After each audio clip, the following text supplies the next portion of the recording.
A prayer for God's grace in a difficult relationship.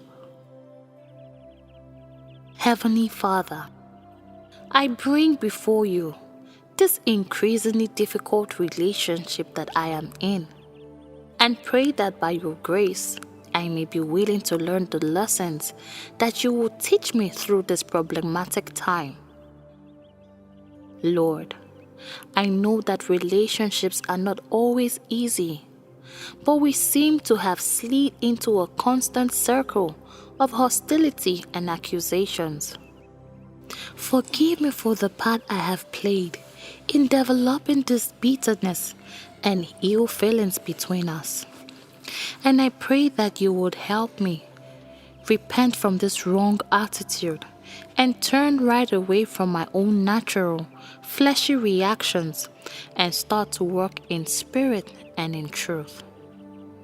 Lord, I know that I cannot do this in my own strength, but only in the power of the Holy Spirit.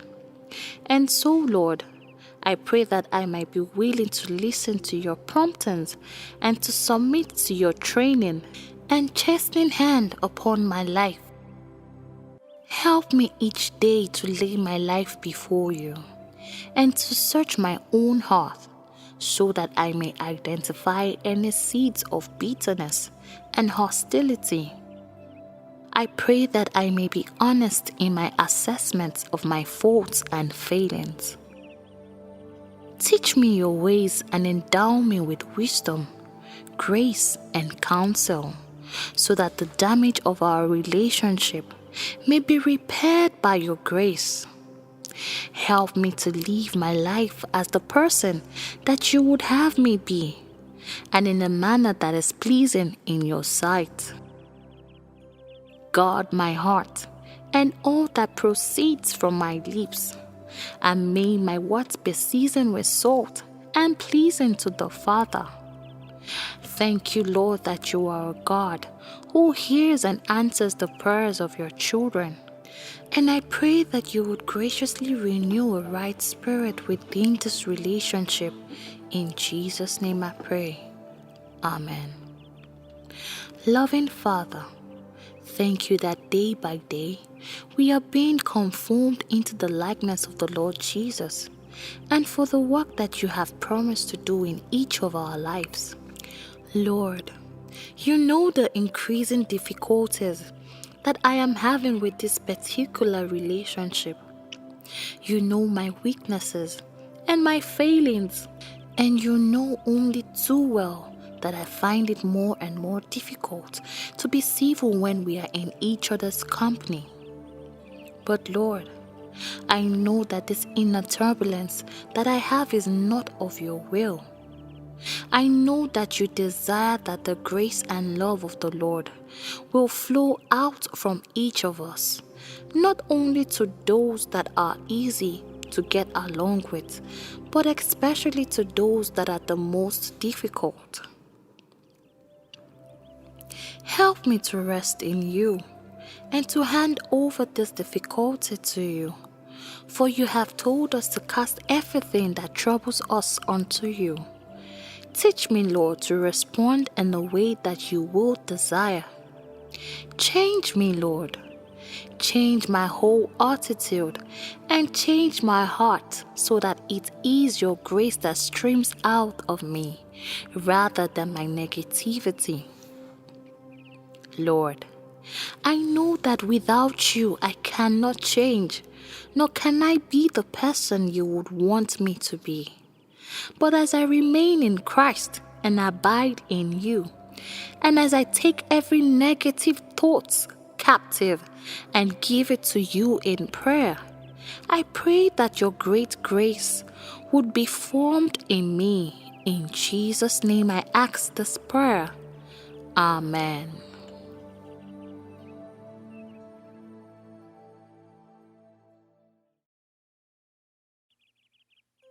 Prayer for a deeper relationship with God.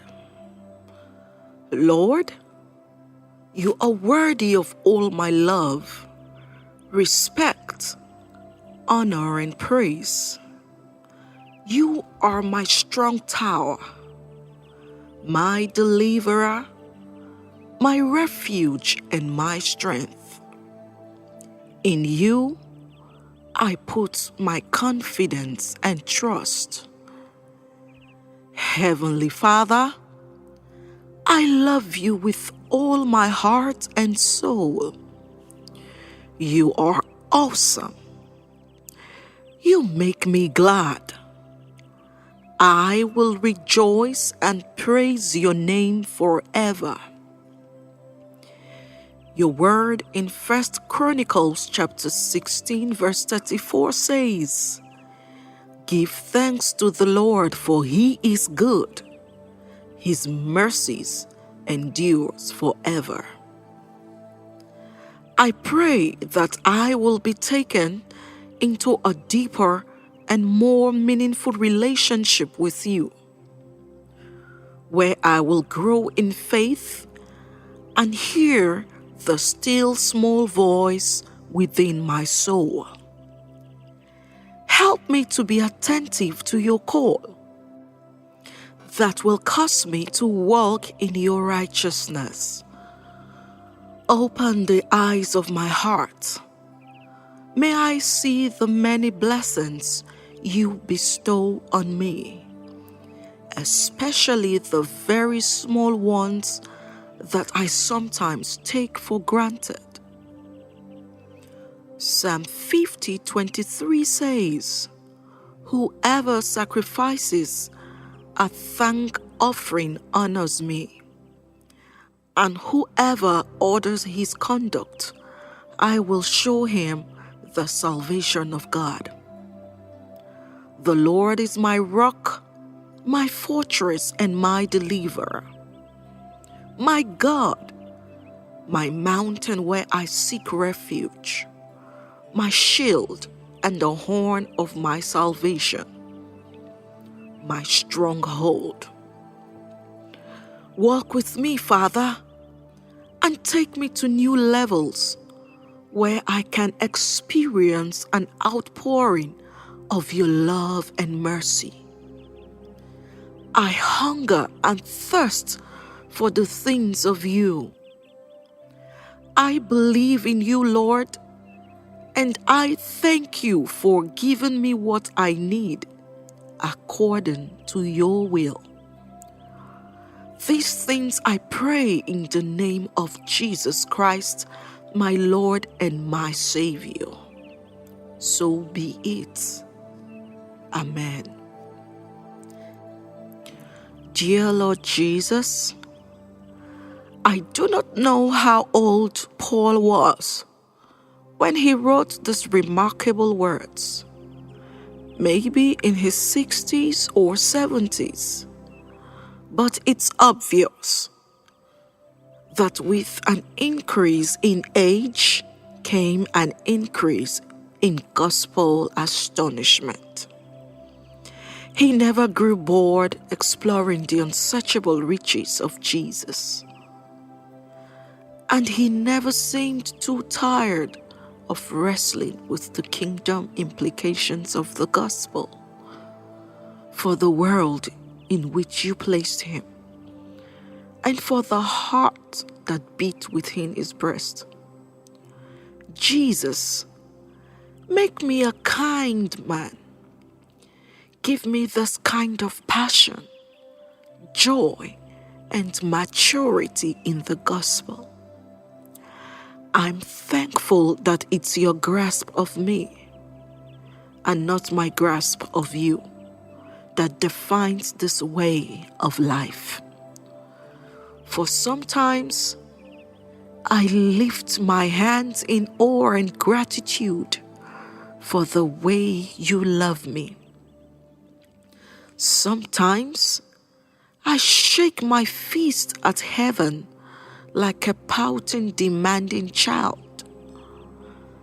Sometimes I wring my hands in anxious unbelief like a helpless orphan or spoiled toddler. But I live and I will die, secure in your palms.